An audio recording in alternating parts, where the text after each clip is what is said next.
ہے، توجہ رکھنا، میں آپ کو سنا ہوں، آپ حیران ہوں گے، میرے ساتھ پیش آنے والا واقعہ۔ ایک مرتبہ میں فون پہ گفتگو کر رہا ہوں، السلام علیکم، وعلیکم السلام، یہ آپ اپنا نمبر بیچتے ہیں؟ میں نے کہا جی آپ کون ہیں، کیوں آپ کو میرا نمبر چاہیے؟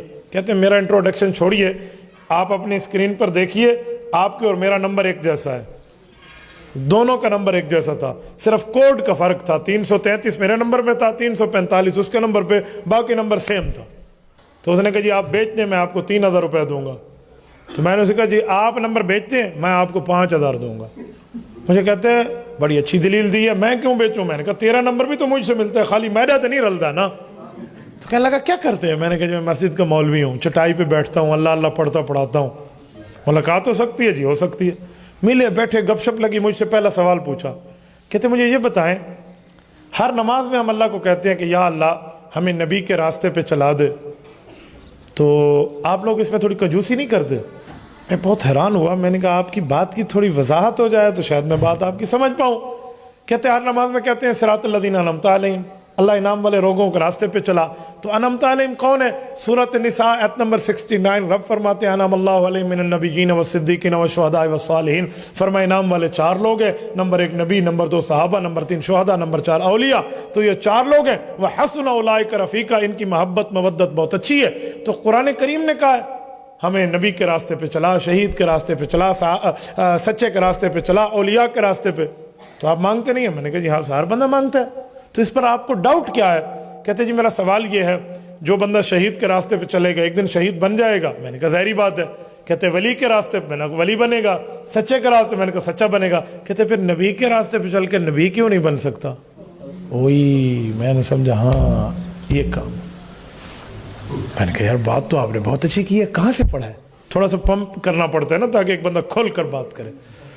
ہاں جی بس میں تو بڑا پڑھتا رہتا ہوں۔ میں نے کہا انہوں نے آپ میرا سوال حل کرے؟ میں نے کہا بیٹا کرتا ہوں، بڑا زبردست۔ کیا کرتے ہو؟ ICIT ڈپارٹمنٹ کے اسٹوڈنٹ ہو۔ میں حیران ہوں ICIT ڈپارٹمنٹ میں یہ کہاں پڑھایا جاتا ہے؟ تو مجھے سمجھ آیا کہ اس کے پیچھے کوئی قادیانیت چل رہی ہے۔ میں نے کہا میں اس سوال پر ایک سوال کرتا ہوں، اس کا جواب آپ دے دیں، اس کا میں دے دوں گا۔ جی پوچھیں۔ میں نے کہا ایک آدمی اللہ کے راستے پہ چلے، فی سبیل اللہ، چل سکتا ہے؟ کہتے چل سکتا ہے۔ تو میں نے کہا وہ اللہ کب بنے گا؟ میں سمجھا نہیں۔ میں نے کہا میں پھر سمجھا دیتا ہوں۔ آپ نے کہا نبی کے راستے پہ چل کے نبی کیوں نہیں بن سکتا؟ میں پوچھتا ہوں اللہ کے راستے میں نکل کے وہ اللہ کیوں نہیں بن سکتا؟ کہتے اللہ نے قرآن میں کہا ہے اللہ جیسا کوئی اللہ نہیں۔ میں نے کہا اللہ نے قرآن میں کہا ہے وخاتم النبیین، گل اتھے کھلوتی ہے، پھر دسو کی کرنا ہے؟ کہتے یار آپ جواب تو بہت اچھا دیتے ہیں، آپ سے 1-2 سوال اور۔ میں نے کہا جی کریں۔ چھدرو میاں والی کی غیرت مند دوستو، وہ بندہ مرزائی نکلا، مرزائی، علی نام ہے، لڑکا ہے، کلین شیو ہے، 14ویں کلاس کے بعد ICIT ڈپارٹمنٹ کا یونیورسٹی، ہماری گومل یونیورسٹی کے اسٹوڈنٹ ہے، اور قادیانیت کی محنت دیکھیں۔ میں نے دل برا نہیں منایا، کیونکہ جو پوچھنے کے لیے آئے نا، طالب صادق بن کے آئے، اس کا احترام کرو، اس کو عزت دو، اس کو سمجھاؤ۔ تو میں نے سمجھاتا رہا، لیکن میں اس انتظار میں تھا کہ اصل بندہ اس کے پیچھے سے نکالوں ہے کون۔ یہ تو کلین شیو لڑکا ہے، برگر فیملی سے ریلیٹڈ ہے، اس کا کیا واسطہ قرآن سے اور تفاسیر سے؟ وہ ایک دن سوالات پورے ہوتے گئے۔ جب سوالات پورے ہو گئے تو ایک سوال کا جواب ہو گیا، تو مجھے کہتا ہے سر ایک بات ہے۔ میں نے کہا جی۔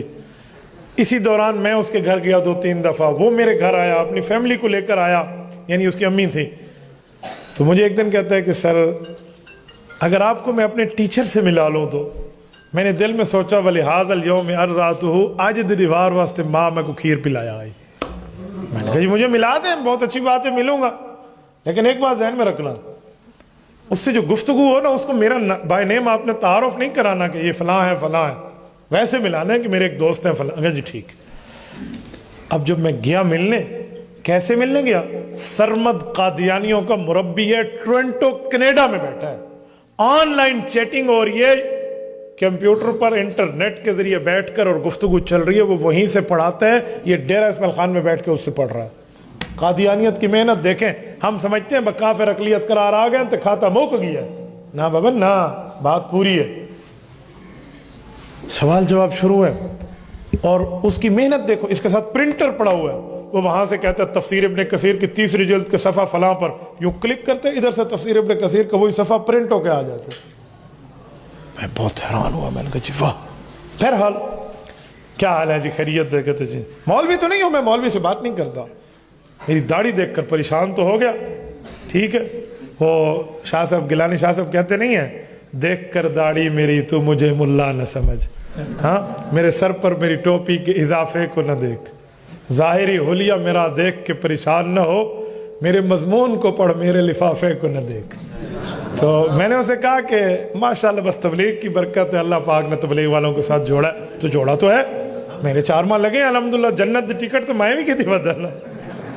تو بات تو غلط نہیں تھی. تو اس نے کہا اچھا بس ٹھیک ہے، پھر آپ سے بات ہو سکتی ہے. میں نے کہا جی کر لیں. ماشاءاللہ بات شروع ہوئی. مجھے کہتے ہیں my dear what is the definition of messenger? تھوڑی وضاحت کریں گے کہ نبی کون ہوتے ہیں؟ آپ کے مائنڈ سیٹ میں کیا چل رہا ہے؟ نبی کسے کہتے ہیں؟ اب نبی کسے کہتے ہیں؟ علماء نے لکھا ہے کہ نبی میں کچھ چیزیں ہیں. نمبر 1 اعلیٰ درجے کا انسان ہو جس سے گناہ نہ ہو.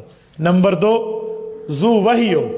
نمبر 3 اللہ پاک کی طرف سے اس کو واجب الاطاعت کہا جائے. نمبر 4 معصوم من الخطا ہو.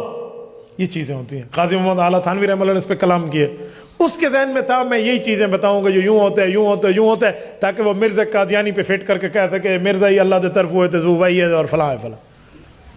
میں نے یوں نہیں کیا. میں نے آپ کو کہا نا کہ جب بندہ اللہ کے لیے کام کرے تو رب ذہن کھولتے. شروع میں اس کی دلیل دے رہا ہوں. میں نے اسے کہا نبی کی تعریف تو بہت آسان ہے. وہ کیا؟ میں نے کہا نبی اس اعلیٰ درجے کے انسان کا نام ہے جس نے معراج کی رات ہمارے نبی پاک کے پیچھے بیت المقدس میں نماز پڑھی ہے. نہیں سمجھے؟ معراج کی رات ہمارے نبی پاک کے پیچھے جس اعلیٰ درجے کے بڑے انسان نے نماز پڑھی ہے نا، اس کا نام نبی ہے. فوراً مجھے کہتے ہیں یہ تعریف کہاں لکھی ہوئی ہے؟ میں نے کہا میرے بھائی چھوڑیے تعریف کہاں لکھی ہوئی ہے. لکھی ہوئی باتیں تو بہت سی پہلے بھی تھی، آپ نے کون سی مانی ہے؟ دس میری یہ تعریف کیڑی آیت کے خلاف ہے؟ یہ بتاؤ میری یہ تعریف شریعت میں کس جگہ سے ٹکراتی ہے؟ وہ آیت حدیث پڑھ دے، میں اپنی تعریف واپس لے لوں گا. لکھی شکی لگالیاں چھوڑ. اب آیت حدیث تو اس سے نہ ہوئی، نقض کیا، اعتراض کیا، آبجیکشن کیا. کہتا ہے ایک بات کروں؟ میں نے کہا جی ہاں. آپ پھنس گئے ہیں. میں نے کہا پھنس گیا ہوں؟ کہتے ہیں ہاں پھنس گئے. میں نے کہا ذرا پھنسائیں. نہیں آپ پھنس گئے. میں یہاں ایک سمجھانے کے لیے جملہ بولتا ہوں. یہ جو لوگ علماء دیوبند کو کہتے ہیں نا کہ آپ پھنس گئے ہیں، میں ان کو سمجھانے کے لیے ایک جملہ کہتا ہوں کہ اہل حق کو اللہ پاک نے علم بھی دیا ہے، فضل بھی دیا ہے، عقل بھی دی ہے. اس دھرتی پر کسی ماں کی پیٹ میں وہ بیٹا نہیں جنا گیا جو علماء دیوبند کو دلیل کی دنیا میں پھنسا جائے.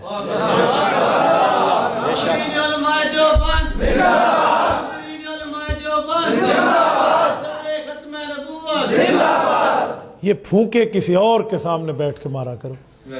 ہم آپ کے ان پھونکوں سے ڈرنے والے نہیں ہیں. جی پھنس گئے. وہ کٹ ڈھاپڑی پچھیچ پیا ہو یا ناگ جڑا علماء دیوبند تو قابو نہیں تھیندا.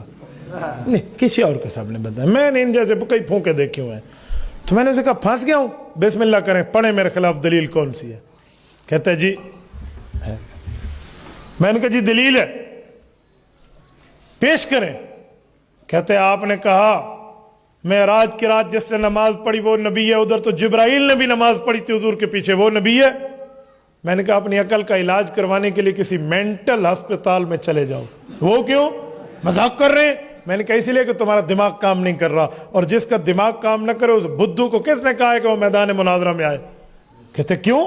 میں نے کہا میں نے پہلے کہا ہے اس اعلیٰ درجے کے انسان کا نام نبی ہے جس نے حضور کے پیچھے نماز پڑھی ہے. جبرائیل انسان نہیں ہے، وہ تو فرشتہ ہے. میں کو ڈاڈا پتہ آئی تیرا پیر کتنا پھنسنا ہے، میں انہیں انتظام پہلے کر رکھا ہے. جب پھنس گیا نا فوراً پینترا بدل کہتے ہیں اچھا یہ بتائیں ختم نبوت کی تعریف کیا ہے؟ حضرت مفتی محمود رحمۃ اللہ علیہ قبر پہ اللہ کروڑوں اربوں رحمتیں نازل فرمائے.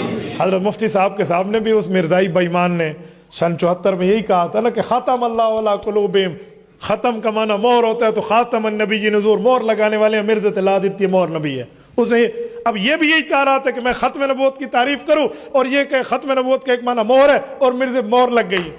تو میں نے کہا جی اس کی تعریف تھی تو بہت آسان ہے. کہتے وہ کیا ہے؟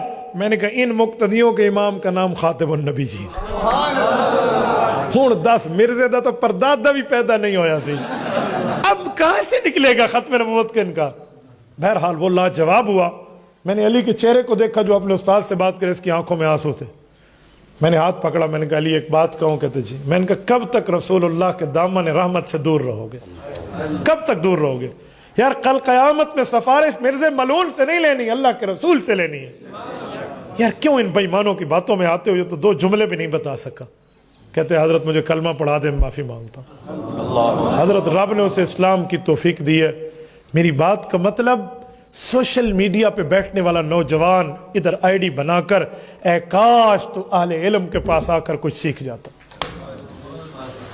ہم اہل باطل کے کتے نہ بنے، ہم اہل حق کے شیر بنے. یاد رکھو. کیوں؟ اس میڈیا اور سوشل میڈیا پر بیٹھ کر جو بے ایمان حضور کے دشمن، شریعت کے دشمن منہ کھول کے بیٹھے ہیں، ان کی آنکھوں سے آنکھیں ملانا جانو. وہ تب جانو گے جب آپ دلائل کی دنیا میں پورے پڑھ کے جاؤ گے آگے. تو کم از کم آئی ڈی ہولڈرز کو میں کہوں گا خدا کے لیے کوئی 3 دن نکال کے ختم نبوت کورس کر لیا کرو، تاکہ تمہیں پتہ چلے چور کون ہے، چوکیدار کون ہے.